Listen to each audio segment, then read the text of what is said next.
Hi friend, এই যে দেখেন আজকে পুরীর রেসিপি রান্না। পুরি কেমন করে বানাই,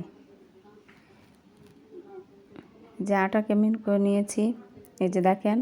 এটাকে ভালোভাবে বেলে দিব, বড় বড় মানে বেলবো, তারপর যাতে অনেকটা করে একসঙ্গে বেশি হয়।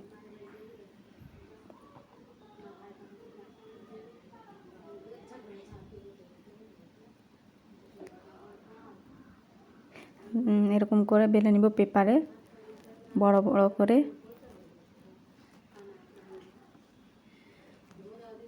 দেখেন কত বড় হয়েছে। এরকম করলে তাড়াতাড়ি রান্না করা সুবিধা হবে, দেরি হবে না। এই যে দেখেন, যেটা মানে নিয়ে কাটবো ওটা মাপে দাগ বসিয়ে দিলাম, তারপরে ডাল দিয়ে দিলাম।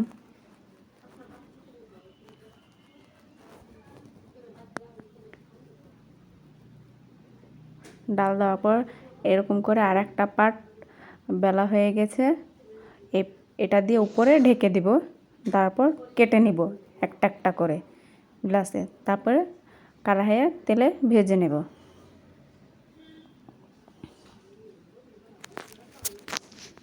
এরকম করে ভেজে নিলাম।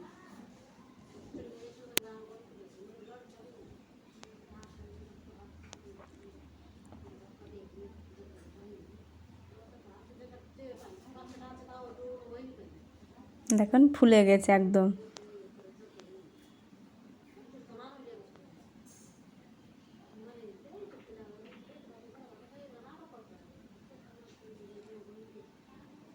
একটু লাল করে ভাজলাম,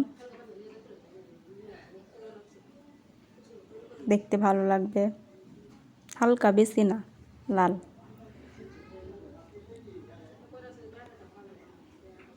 এই যে দেখেন ভাজা হয়ে গেল। এটা আলুর সবজি আর পুরি, আলুর সবজি দিয়ে খেতে খুব ভালো লাগবে, টেস্টি আলাদা। এই যে দেখেন